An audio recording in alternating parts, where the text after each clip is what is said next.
Le Grand Matin Sud Radio. La vie en vrai.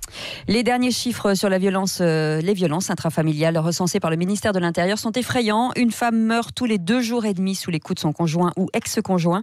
Depuis le début de l'année 2019, plus de 20 femmes ont été tuées par leurs compagnons. C'est 2 fois plus que l'an dernier à la même date. On en parle ce matin avec Nicolas Paoli. Bonjour. Bonjour. Vous êtes agent Generali Assurance, Nice, Métropole, Côte d'Azur, Menton, Roquebrune et Cap-Martin. Vous êtes devenu porte-parole de la campagne Point Noir en France. L'origine de cette campagne, Nicolas Paoli, c'est quoi exactement ? Alors, je dirais que l'origine de cette campagne, c'est une campagne qui a été imaginée par une Anglaise en 2015 et qui tout simplement a trouvé un moyen de faire connaître un signal de détresse très discret et aux victimes sous l'emprise de ces violences conjugales. Cette campagne a pris une ampleur extraordinaire puisqu'en un mois, elle a touché plus de 8 millions de personnes dans le monde anglophone. Alors, on sait que c'est extrêmement difficile quand on est une femme battue, en fait, de s'exprimer. C'est un moyen pour elle de sortir de ce cauchemar, en fait. C'est tout à fait le meilleur moyen de sortir de ce cauchemar. Et surtout, je dirais que le plus important de faire passer comme message, si vous me permettez, Cécile, c'est de pouvoir signifier ce que veut dire ce code. Parce que finalement, ce code, c'est quoi ? C'est un point noir qui est dessiné dans une main et qui peut montrer discrètement à une personne choisie ce que veut dire « je suis victime d'une violence, j'ai besoin d'aide, je n'arrive pas à en parler ». Voilà. Et là, on peut s'apercevoir... Je vous coupe, ça veut dire que n'importe où, dans la rue, discrètement, vous montrez votre paume à quelqu'un et c'est un lien en fait social avec... C'est un lien social avec une personne qui est capable de recevoir ce message, qui connaît ce code de détresse et qui en aucun cas ne devra, et ça j'insiste sur ce message-là, en aucun cas ne devra se substituer aux professionnels et devra jouer le rôle de relais, de passerelle vers des professionnels de violence. Alors, voilà. c'est juste le dire que ça n'a rien d'un jeu, hein, c'est vraiment une véritable signification.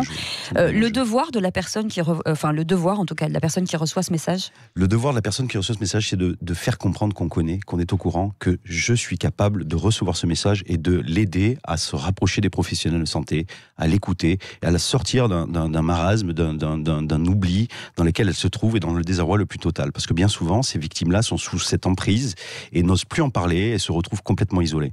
Donc de faire connaître ce message au plus grand nombre permettra de dire, ben voilà, on est de plus en plus nombreux à connaître ces victimes conjugales et qui, d'ailleurs, comme vous l'avez fait remarquer, et c'est terrible, et c'est ça qui est absolument inadmissible en France, c'est que ces statistiques ne baissent pas depuis plus de 10 ans.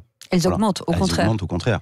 Donc il faut absolument utiliser, et c'était l'idée d'utiliser pour cette campagne les réseaux sociaux et cette formidable force de ces réseaux sociaux qui ne sont pas là que pour rayonner négativement, bien au contraire, puisque là, dans ce cadre-là, on utilise les réseaux sociaux pour catalyser ce message et le faire connaître au plus grand nombre. D'ailleurs, c'est comme ça que vous avez, parce que vous n'êtes pas du tout forcément lié à cet événement, d'une manière ou d'une autre, aujourd'hui si fortement, mais c'est justement en regardant sur les réseaux sociaux que vous êtes aperçu de cette campagne. Exactement. Je me souviens tout à fait, c'était un soir d'un dimanche, en novembre 2018, et j'ai été tout à fait interpellé par ce message justement que j'invite tout le monde à réaliser, c'est-à-dire poster une photo de votre main avec un point noir sur les réseaux sociaux, avec le hashtag le point noir à côté. Et ça m'a interpellé. Et c'est là où je me suis intéressé au sujet.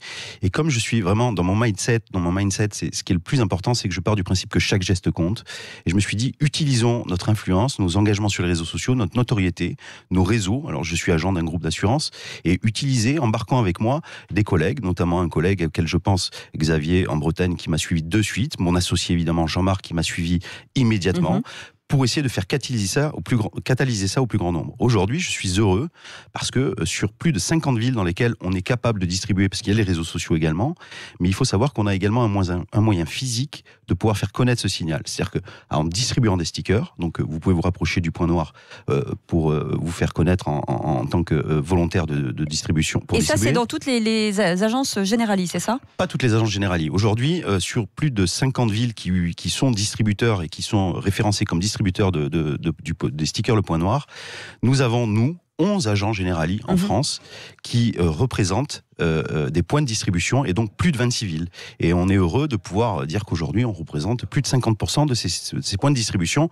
Et dans ces 11 agents, ce qui est assez interpellant, c'est que nous sommes 10 hommes.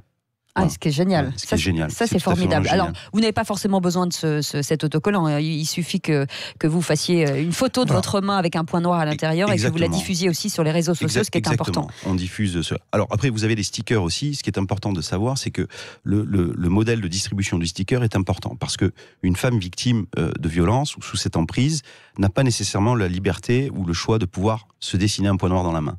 Toutefois, elle croise demain Nicolas Paoli, mon associé, avec un sticker collé au dos de son téléphone. Et ben, elle va savoir que cette personne-là sait de quoi on parle et est capable de recevoir un message. Donc par un signe discret, par un regard, elle saura se faire comprendre. Et je pense que c'est tout à fait important parce que chaque geste compte et il faut faire connaître ce signal de détresse au plus grand nombre. Il faut absolument, malheureusement, le poursuivre, le continuer, le combattre. Et ne pas s'arrêter 1 mois, 2 mois, 3 mois. C'est malheureusement un combat de toute une vie, je pense. En tout cas, merci beaucoup Nicolas Paoli. Ça s'appelle le point noir. Vous pouvez, comme on vous l'a dit, l'inscrire dans votre main, faire des photos sur les réseaux sociaux, en parler vraiment autour de vous, parce que plus on sera au courant de cette campagne, et plus on pourra aider toutes ces femmes qui ont besoin de nous. Merci beaucoup d'avoir été avec nous ce matin. Et je vous remercie Cécile, parce que j'ai d'ores et déjà remarqué que vous aviez posté une photo de votre main avec un point noir. Absolument. Bravo et merci beaucoup. Voilà, et on va faire en sorte que tous les gens ici chez Sud Radio postent aussi. Merci d'avoir été avec nous ce matin. Il est 6h50.